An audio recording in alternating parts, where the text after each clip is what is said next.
Welcome to the Wāhine Collective Podcast. We are a safe platform where we amplify women's voices in Hawaii.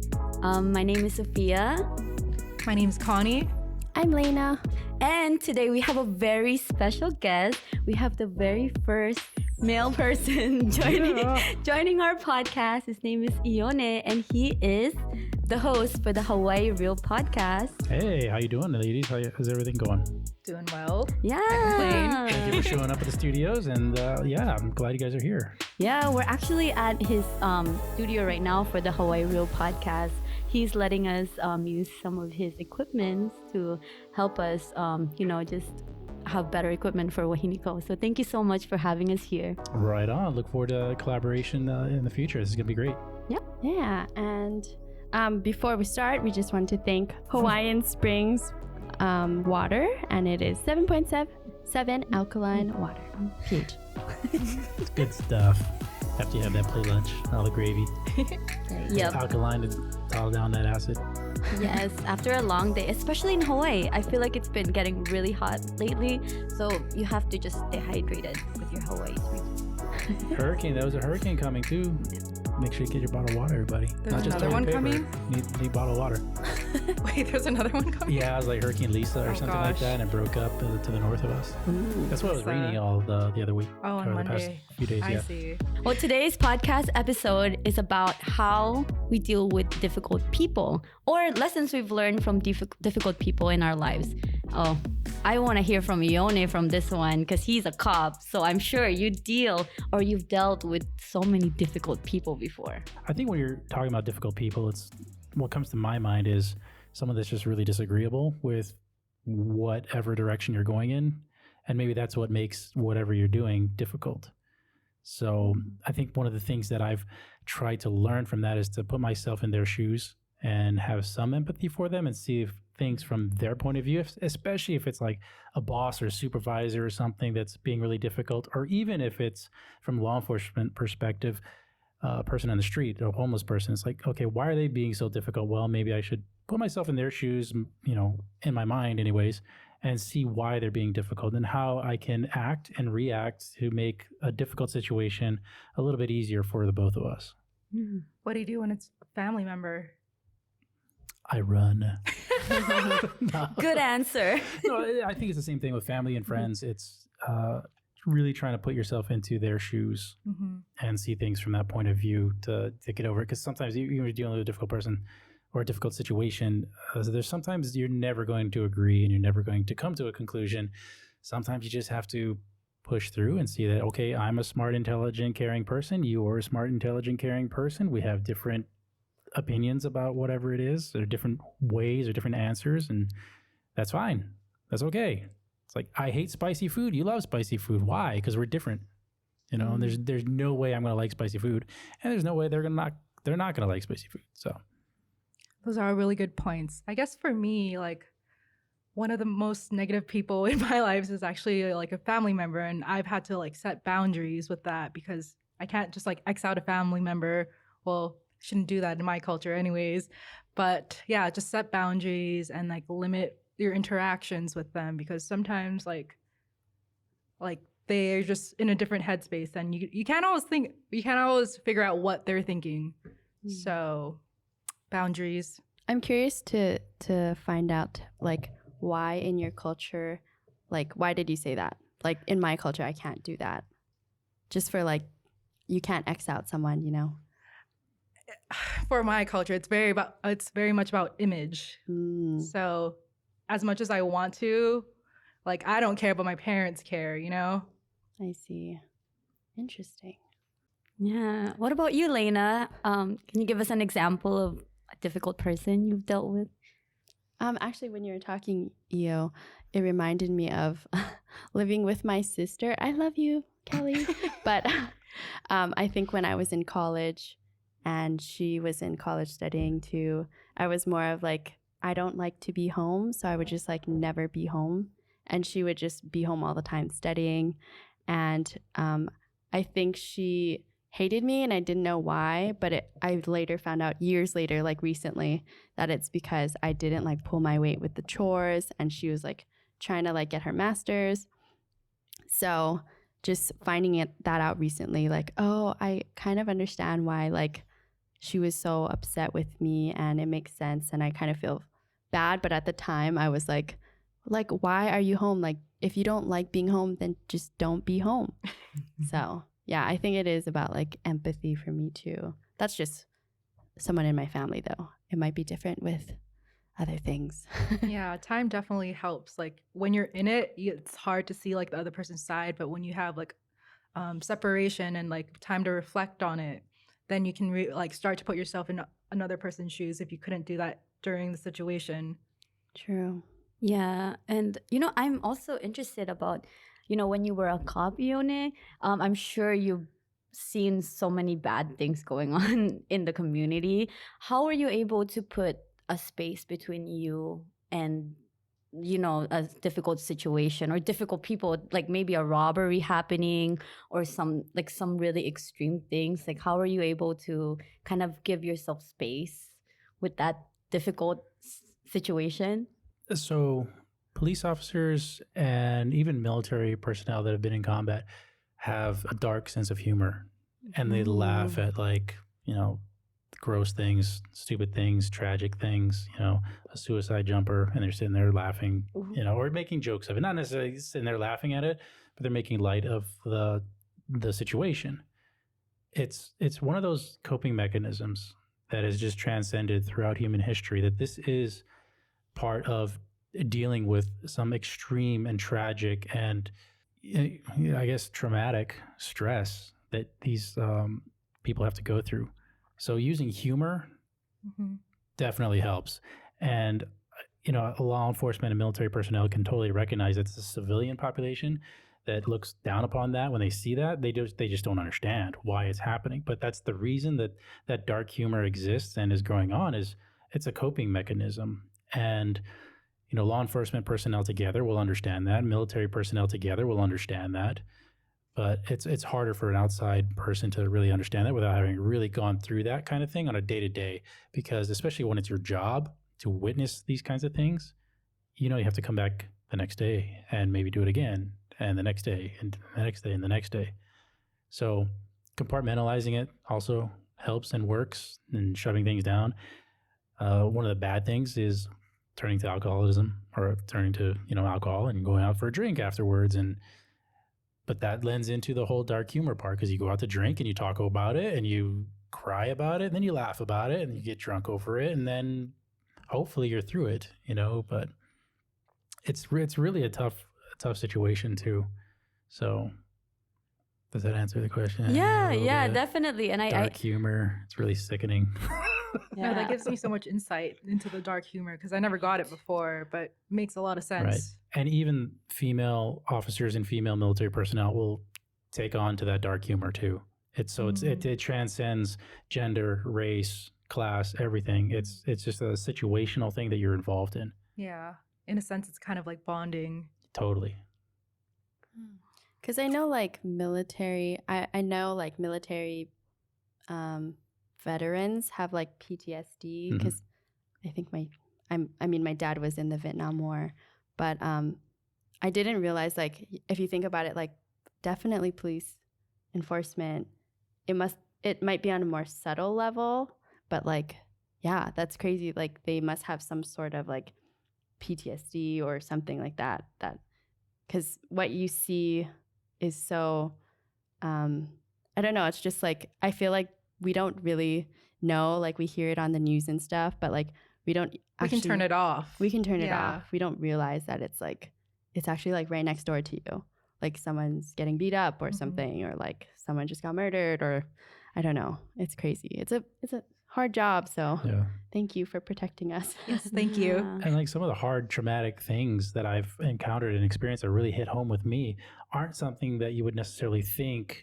would be traumatic to someone. Like, I responded to the Leaky Highway on a call of a box that had fallen off of a truck. And when I got there, it was a box of little chicks, baby chickens. And they were screaming and running all over the road on Leaky Highway right by the tunnel. And a number of them were just pancaked, just flat. and their feet are, going sideways and their tongue is sticking out, and all these other ones are running around like, oh, what the hell just happened? Oh my God. Like, they have no idea. But, and, that was like traumatic for me, of all things that I've seen, just these innocent little chicks that will grow up and become chicken nuggets anyways, but that they had, gone through that situation. So, creepy things like that. Wow. That is crazy. What about you, Sophia? Ooh. The first person that came to my mind was my dentist. I mean, come on. I feel like everyone, at least at one point, will have a difficult dentist. I love my dentist. Yeah, unless you're Connie. I got a great dentist. or you. I don't know, Lena. Do you have a great dentist?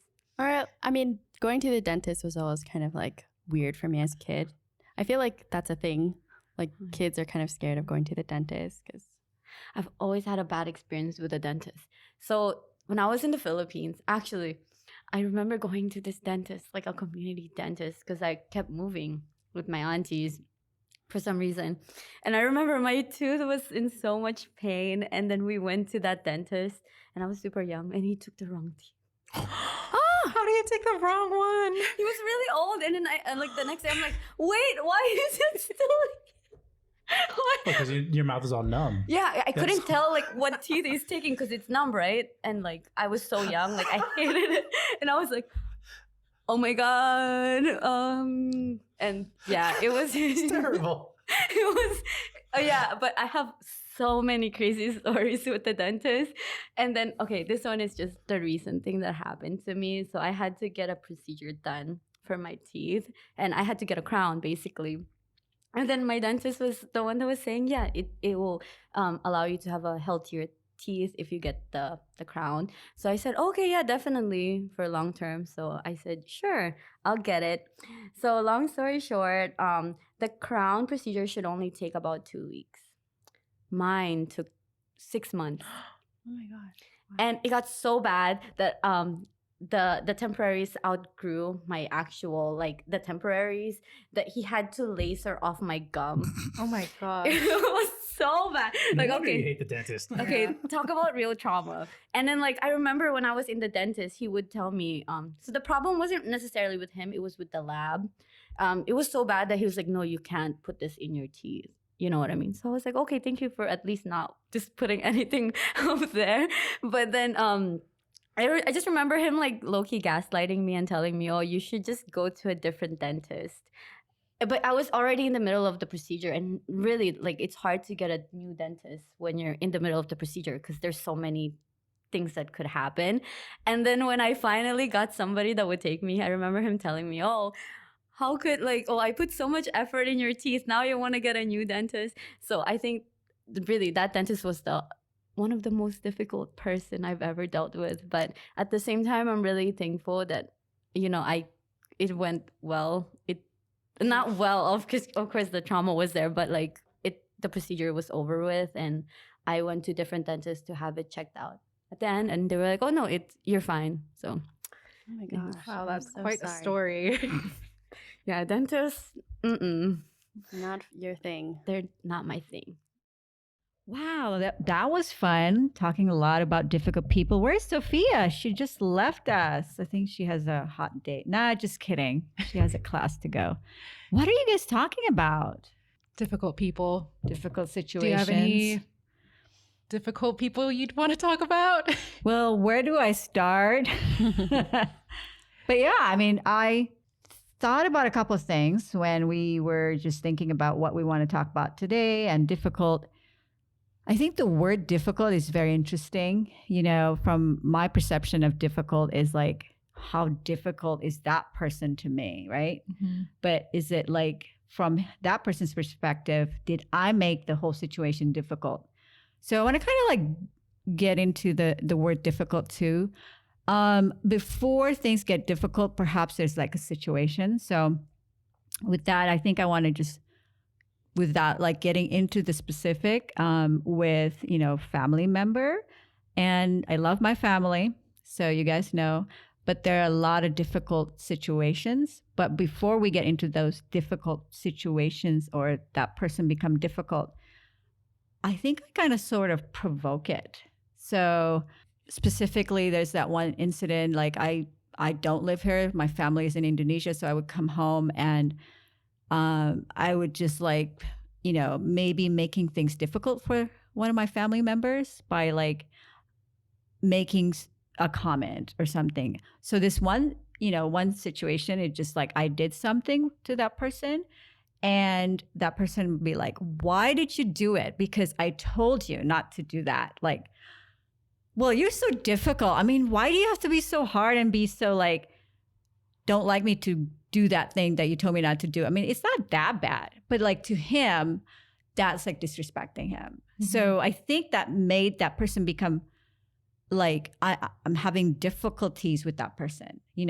That person becomes difficult to me because I played a part. So with that said, like I want to make sure that like before this person become difficult to me, what was the situation that kind of like made that person difficult. So but like from a random perspective, of course I deal with a lot of difficult people, like especially when you travel. Mm-hmm. In Asia, right? Like there's they don't care about like if you stand in line, for example, they cut you off, right? Like, wait a minute, I'm here before you, and they don't care. Like, if you are not going to stand up, they're going to just push you around, and that was like a kind of a random difficult thing. So with that, I just don't even want to deal with small difficult people situation like that. But so how difficult is that person to you, right? So, and what makes it like to a point where you're like, I'm going to just brush it off, or I'm going to have to deal with it, right? So my thing is sometimes I don't want to deal with it. Mm-hmm. You kind of like, okay, well, don't want to deal with that person, but maybe sometimes you have to. Have you guys been into that like encounter? You don't want to deal with that person, but that person kept like egging you on. Yeah. Like before, if I like am thinking about that family member, before I'd egg him on too, and we just both get heated, like it was just very, very toxic. But I've learned, like we both can't be playing this game. It's easier if someone just like remove themselves and just not play that game. So that helps to de-escalate, but I'm still learning. I don't know the perfect situation or perfect thing to say to not make them a difficult person in my life anymore. I think you need to move out. Yeah, I need to move out.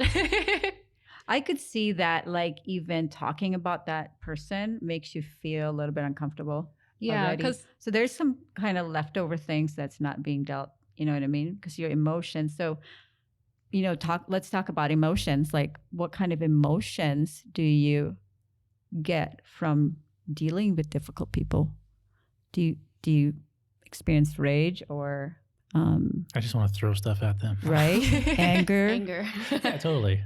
Yeah. Definitely. What was the most angriest thing that sometimes you can't control it.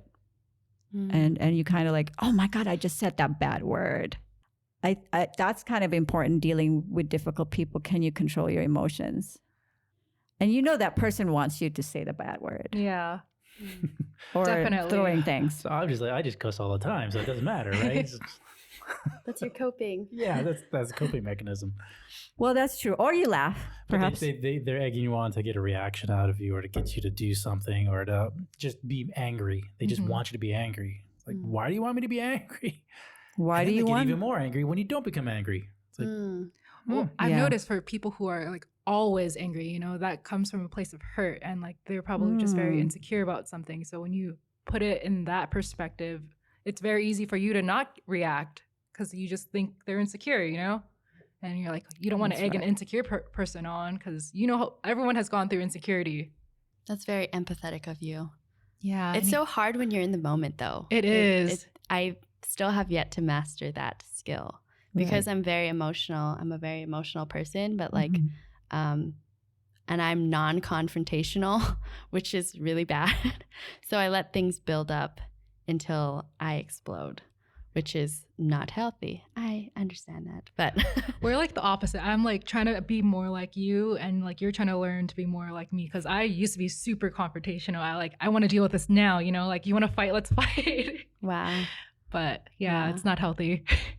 Well, you can complement each other, I think. You know, you guys can learn, we can learn how to, you know, not bottle things up. Mhm. And, but it takes time to not be too bold or not too forward, but also not too like just internalizing everything. But I don't know. Balance. It's not easy, Yeah. but opposite attracts.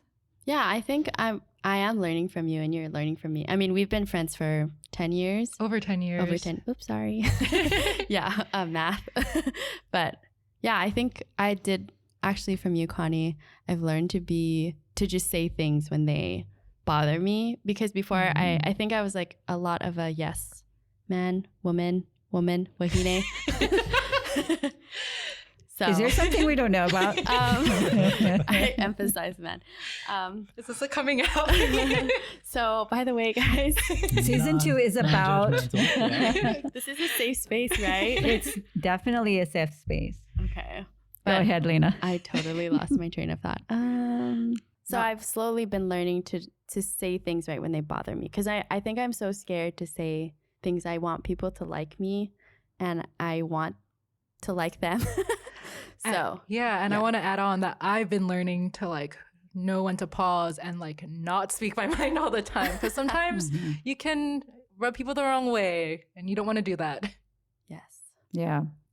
What about in your line of job? Is there something that happened where you wish you took back, but that person is just too difficult that you kind of regretted? Mm, I mean, you guys are kind of right now magnified to the police officer, you know, the things you do, and you should have not done that.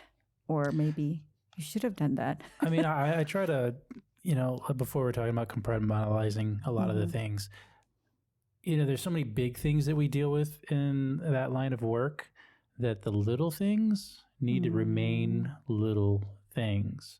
Hey, you didn't put a comma in your report. Like, so what? Oh my You gosh. misspelled this, that. Okay, change it. It's not a big deal. I'm not mad. Just, you know, just fix your grammar, you know, but the little things have to remain little things. That's And good. it's just a learning process, right? Because those little things do irritate the hell out of you when they happen over and over and over again. But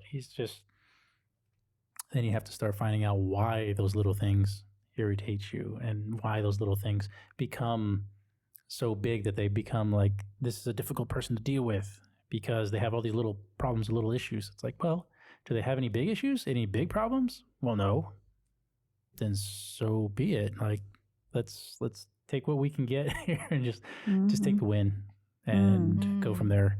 But yeah, I have seen that a lot of, even at work to this day, a lot of coworkers have what they think are really large problems in the workspace. And they tell me about them, and I'm just like, that's not that big a deal. Like, just change, or just do this, or just tell the person that, or just correct it, or just do this. Well, but they're going to keep doing it. Yeah, maybe. Okay, talk with them and find out why they're doing it and see if you can change it. But it's not that big a deal. Like, don't get all stressed out about it. So, because there are really big things that could happen that do become really ultra stressful and frustrating. So I kind of try to reserve my energy, my mana for that time period, and anything else is kind of, okay, it's just small. Just change it, just fix it, or just ignore it. That's so good. I wonder if it's different between female and male too. Like, That's true. I could see that, like my husband, just like, oh, that's no big deal. But for me, it's like, that's a big deal. Same. though. Yeah. It's really hard. Maybe there's a gender thing too. There's totally, right? yeah. You guys can filter differently than we do. So it is kind of nice to have a male guest today and hear it from male perspective. Speaking of, workspace, I love working. I love to just like be around people, but it's hard for me to, get upset unless someone really, really bad and difficult to deal with. So I had a couple of bad, difficult bosses. And I think this one, it was just hard, but we had to deal with it together with like other coworkers. But I hate to talk bad about like behind their back too, but it's hard not to, right? Like they would come to your cubicle and like, did you do this? Did you do that? Like micromanaging. So micromanaging is tough. It's like they don't have trust with you or checking up on you all the time. He was so micromanaging that like if I leave like 5 minutes before my shift ended, he'd be like, I saw you left 5 minutes before your shift ended and I have to write you up. Like, excuse me, that was just like I had to go to the bathroom and leave. So it took about 5 minutes to go to the bathroom. But so it was like he was like nitpicking me. And I, how is that affecting me? I didn't even have motivation to go to work. But thank God for good coworkers. So sometimes dealing with difficult people at workspace, you kind of like need your community, right? To help you out. Yeah. And maybe you kind of have to filter it too. Like, is it really that bad? Like, what is a bad boss? What is a difficult boss? Like, because sometimes the grass is not always greener on the other side. So, but yeah, that was one of my coping mechanism is definitely to have a community. So if any of you guys are having tough time at work because of that person is being difficult, build a community, get like positive vibe from each other and talk about it.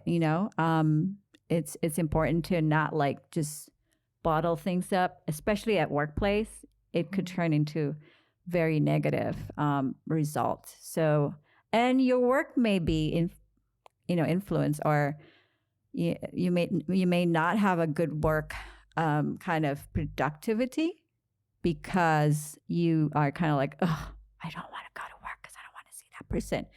So I think the main thing is, that's what I would recommend. Just have a good community. Do yoga with your friends at work. Have a drink after yoga. Or during yoga. Or during yoga. Have a drink during yoga while you're working. Nice. Or listen to our podcast.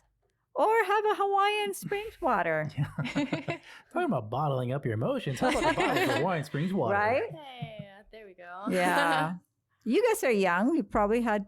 I've had a few, right? But the one that comes to mind that like stuck with me was when I put in my resignation and then they totally flipped on me. Like, how do you deal with someone when they're like pretty okay and then they flip on you, and you're trying to do your best job, but they just trying to like control you and like try to make you to stay on longer, like when you want to leave.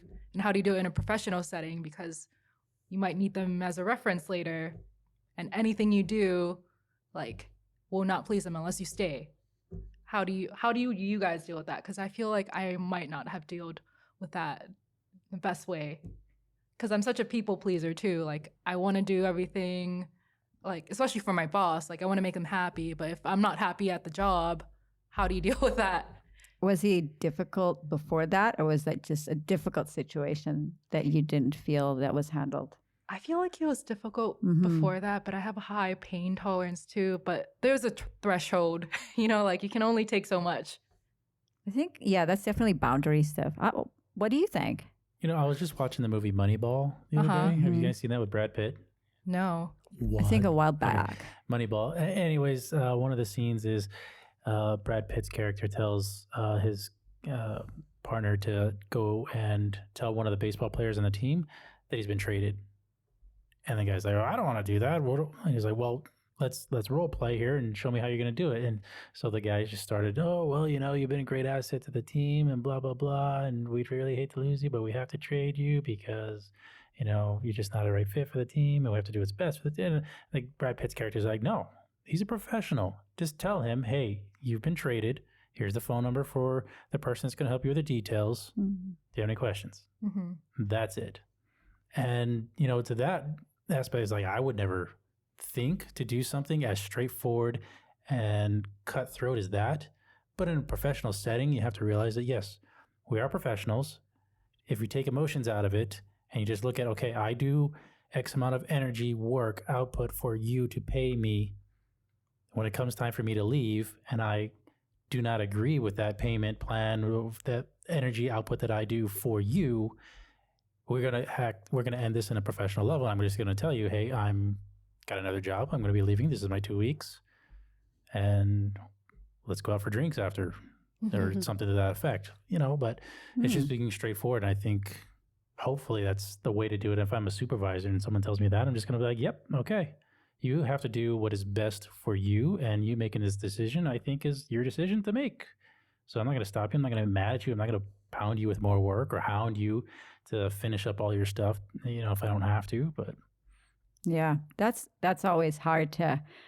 I mean, if you're a small business, big business, or medium business, like you have clients to, you have like responsibilities, and all of a sudden that person that's really good at doing that, and you're like, oh no, that person's leaving.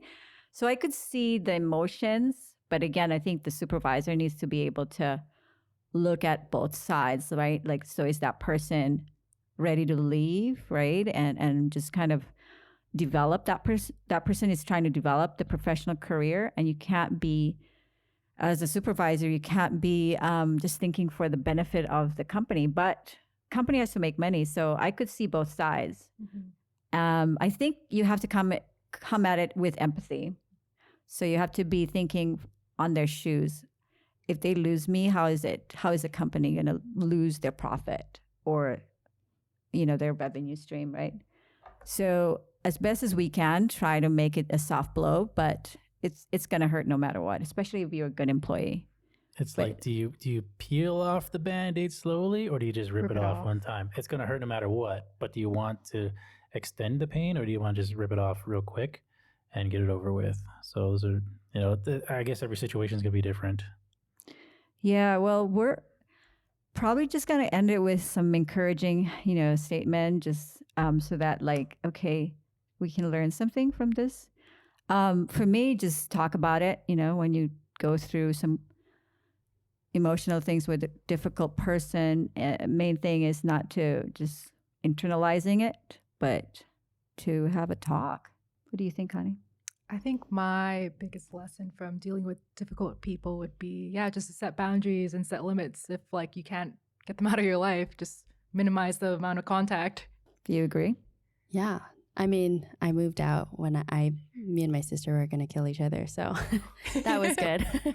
And then also, I don't know if I talked about it, but I think the lessons that I learned was to just say things when I feel it. And I can do that in a way where I'm not hurting that other person. I'm just like letting them know my opinion. So, well, thank you for being our guest. You have any last minute? No, thank you so much for having me on. You guys have a great podcast going. You guys bring great content, great charisma. You guys gonna bounce into it when you get used to the cameras and stuff like that, because it's a whole different animal a little bit. But yeah, you guys are gonna. This is awesome. I'm so stoked to see what lies in the future for the Wāhine Collective. Thank you. Thanks for having us. Bye. Drink your water. Hawaiian Springs water.